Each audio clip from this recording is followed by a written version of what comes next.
오늘 말씀 민수기 5장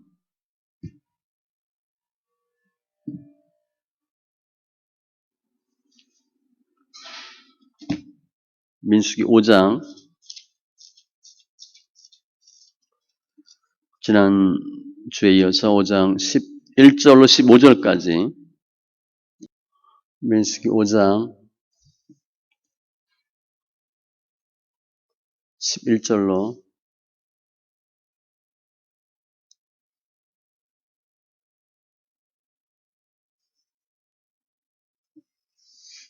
15절까지만 읽겠습니다. 같이 천천히 있습니다. 여호와께서 모세에게 말씀하여 이르시되 이스라엘 자손에게 말하여 그들에게 이르라. 만일 어떤 사람의 아내가 탈선하여 남편에게 신의를 저버렸고 한 남자가 그 여자와 동침하였으나 그의 남편의 눈에 숨겨 드러나지 아니하였고 그 여자의 더러워진 일에 증인도 없고 그가 잡히지도 아니하였어도 그 남편이 의심이 생겨 그 아내를 의심하였는데 그의 아내가 더럽혀졌거나 또는 그 남편이 의심이 생겨 그 아내를 의심하였으나 그 아내가 더럽혀지지 아니하였든지 그의 아내를 데리고 제사장에게로 가서 그를 위하여 보리가루 10분의 1 에바를 헌물로 드리되 그것에 기름도 붓지 말고 유황도 두지 말라. 이는 의심의 소재여 죄악을 기억나게 하는 기억의 소재라. 아멘. 기도합니다. 할렐루야. 주님 감사합니다. 예배합니다. 영과 진리에 예배되게 하시고 말씀이 생명되고 능력되게 하여 주시옵소서. 더 주님을 알되 주님께서 저희들 끝까지 사랑하신 것 같이 더 주님을 아는 은혜가 있게 하여 주시옵소서. 날마다 말씀과 기도로 거룩한 삶으로 변화받게 하시고 말씀을 깨닫는 눈도 허락하여 주셔서 행함으로 믿음으로 감사로 영광 돌리는 귀한 심령들 다 되게 하심을 감사하며 모든 말씀 예수님의 이름으로 기도합니다. 아멘.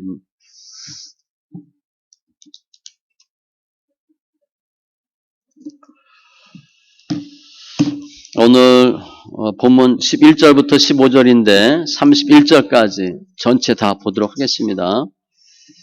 오늘 내용은 앞에는 이제 부정에 대해서 특별히 물질에 대해서 재산권에 대한 말씀이 나왔고 오늘은 대인관계 중에서 가장 중요한 부부 관계를 설명합니다. 부부와 관련된 법이에요. 내용은 아내의 간통 혐의에 대한 사실보다는 혐의에 대한 남편의 의심을 해결하는 방법. 제가 순결 의심의 법 이렇게 잡았는데 의심하는 거예요. 의심이 들었다는 거예요. 그러면 어떻게 해야 되나? 의심하면 신뢰가 깨지죠. 특별히 부인이 이제 우리말로 하면 바람핀 거잖아요. 그랬을 때 남편이 어떻게 해야 되나? 의심이 들었을 때 오늘 말씀을 통해서 의심이 해소되고 또 부부가 또 회복되고 가정 회복되는 그러한 원리를 설명하고 있어요. 대상은 여인이야, 여인. 그리고 의심은 남자가 들었을 때, 남자가 의심이 생겼을 때 어떻게 할 것인가에 대한 내용입니다. 11절로 보면 의심법이 뭐냐? 남편이 의심이 생겼을 때 어떻게 해야 되나를 설명해요. 12절에 만일 어떤 사람의 아내가 탈선을 벗어나는 거잖아요. 남편에게 신의를 저버렸고 그 이제 바람핀 거야. 부정해. 그래서 남편에게 신의를 저버리고 하나님을 향한 죄도 마찬가지예요.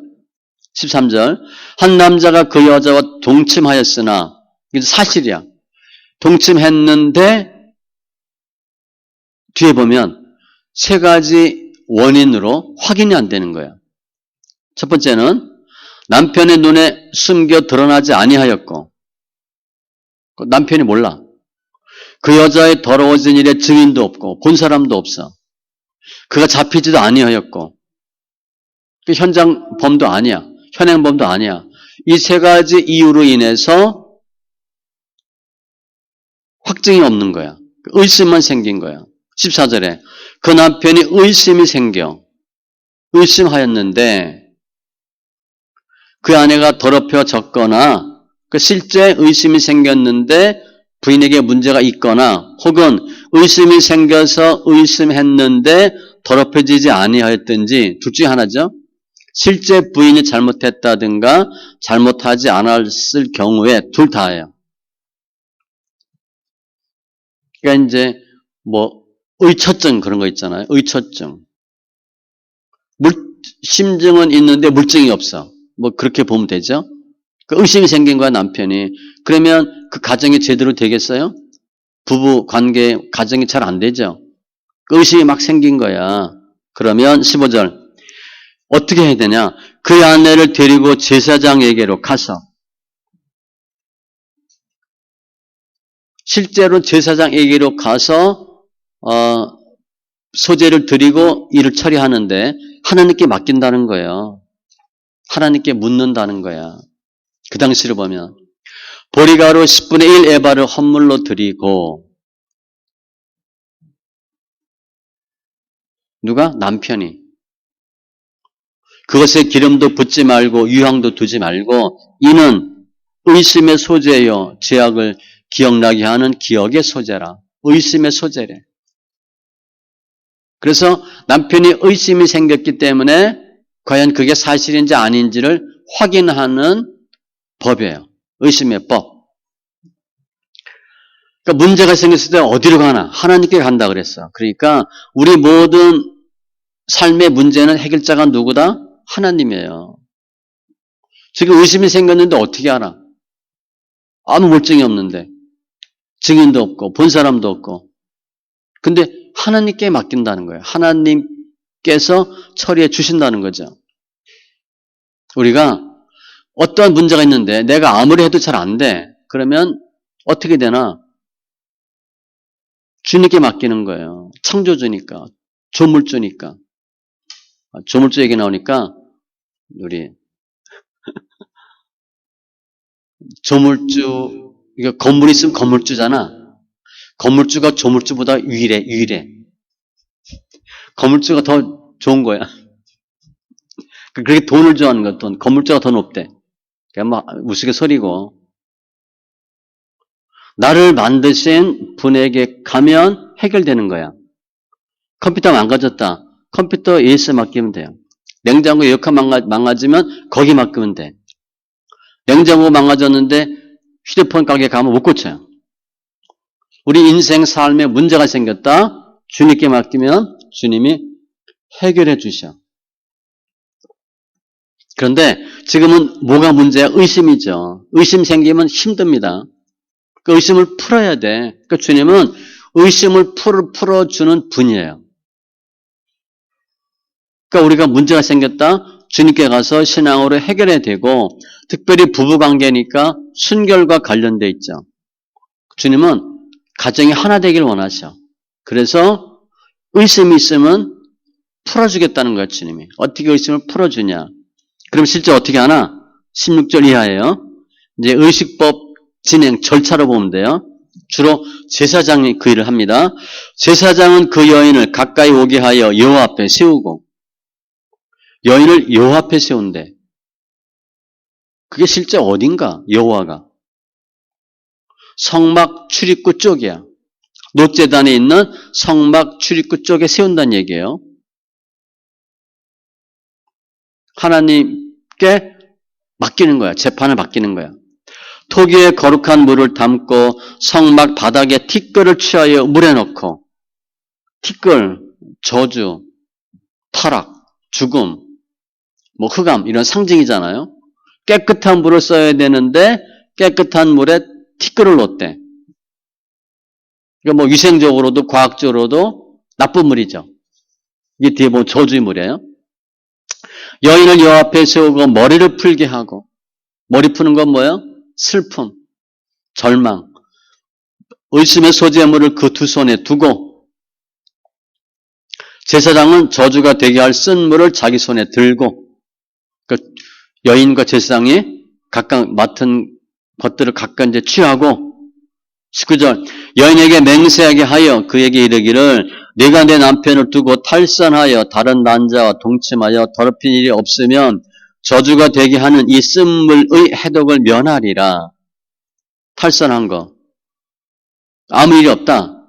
그러면 해독이 되고 아무 문제가 없는데 20절 그러나 내가 내 남편을 두고 탈선하여 몸을 더럽혀서 내 남편 아닌 사람과 동침하였으면 21절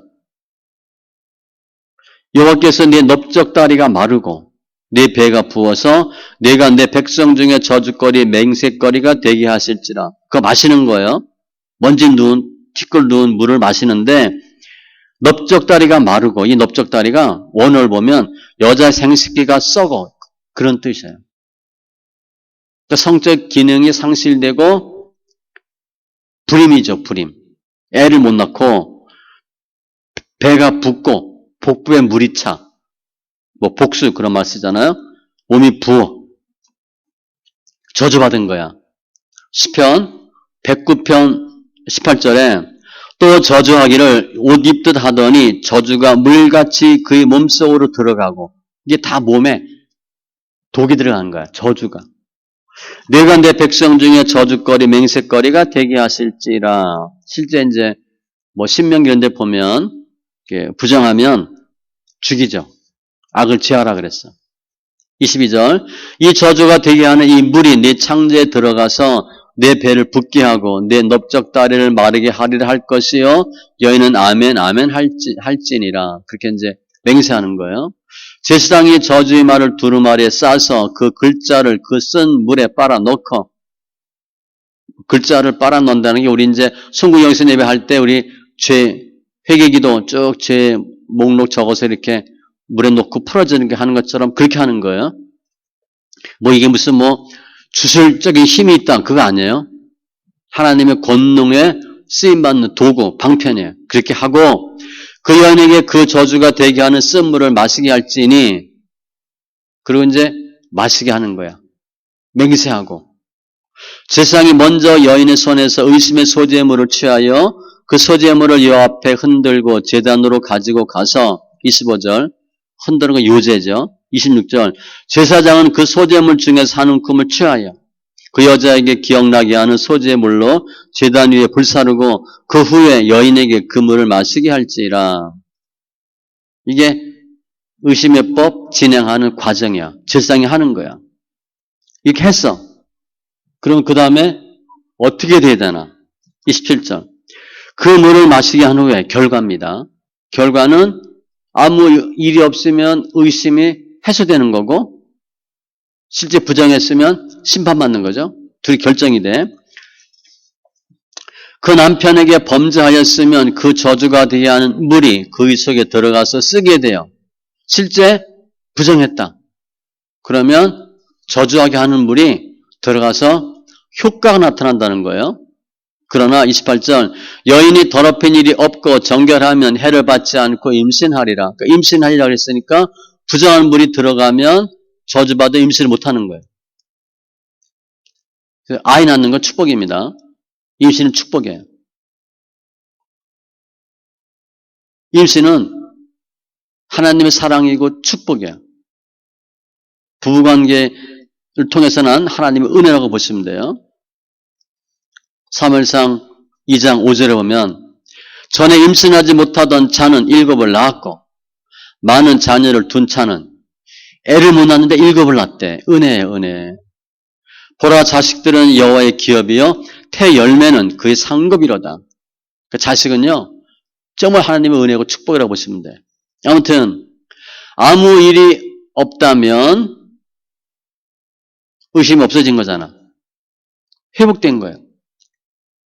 의심도 없어지고 신뢰가 회복되고 명예가 회복되고 더 사랑받는 관계가 되는 거죠.